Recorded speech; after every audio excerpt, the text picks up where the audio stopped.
तो European union के साथ mother of all trade deals करते समय भारत ने अपने देश के किसानों का भी पूरा ख्याल रखा है और इसे आप 3 हिस्सों में बांटकर देख सकते हैं।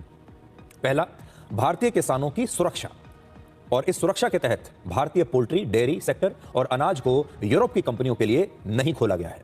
दूसरा, भारतीय किसानों की जीत, इसके तहत अंगूर, चाय, कॉफी, मसाले, खीरा, घी, स्वीट कॉर्न और सूखे प्याज जैसे भारतीय कृषि उत्पादों को अब बहुत कम टैक्स और प्राथमिकता के साथ यूरोप के बाजारों में बेचने की अनुमति मिलेगी, जिससे हमारे देश के किसानों को फायदा मिलेगा।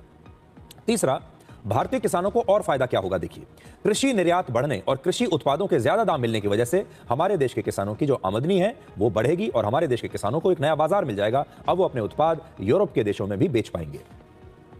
भारत और यूरोपियन यूनियन के बीच हर साल 12 लाख करोड़ रुपए से भी ज्यादा का व्यापार होता है। यूरोपियन यूनियन के साथ व्यापार में भारत को फायदा होता है। भारत यूरोपियन यूनियन को करीब 7 लाख करोड़ रुपए का सामान बेचता है और 5.5 लाख करोड़ रुपए का सामान भारत उनसे खरीदता है, यानी हम ज्यादा पैसे का सामान उन्हें बेच रहे हैं और उनसे कम पैसे का सामान हम लेते हैं।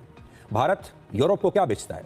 दवाइयां, टेक्सटाइल, कपड़े, हीरे जवाहरात, इंजीनियरिंग का सामान और पेट्रोलियम प्रोडक्ट्स हम उन्हें बेचते हैं। जबकि यूरोप के देशों से भारत में क्या आता है? कार आती हैं, इलेक्ट्रॉनिक्स के जो आइटम्स हैं वो आते हैं, इलेक्ट्रॉनिक आइटम्स, चॉकलेट्स और केमिकल जैसे सामान वहां से हमारे यहां आते हैं।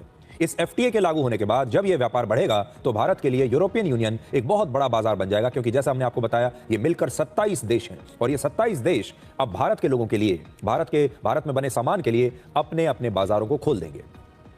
आपको याद होगा, भारत ने वर्ष 2021 से लेकर अब तक न्यूजीलैंड, ब्रिटेन, ऑस्ट्रेलिया, यूएई सहित 8 देशों के साथ फ्री ट्रेड एग्रीमेंट्स किए हैं। भारत के साथ यूरोपियन यूनियन का समझौता हो सकता है कि अमेरिका को पसंद ना आ रहा हो। सुरक्षा और रक्षा के मामलों में भी एक साझेदारी हुई है। भारत और यूरोपीय संघ के बीच रक्षा सहयोग और ज्यादा मजबूत होगा। समुद्री सुरक्षा, साइबर सुरक्षा, अंतरिक्ष और आतंकवाद से लड़ने में अब ये दोनों पक्ष मिलकर काम करेंगे। ये दोनों जो देश हैं, 28 देश मिलकर काम करेंगे। भारतीय रक्षा कंपनियों को यूरोप की रक्षा परियोजनाओं से फायदा मिलेगा। दोनों देश अपने अपने यहाँ की खुफिया जानकारियों को भी एक दूसरे के साथ साझा करेंगे।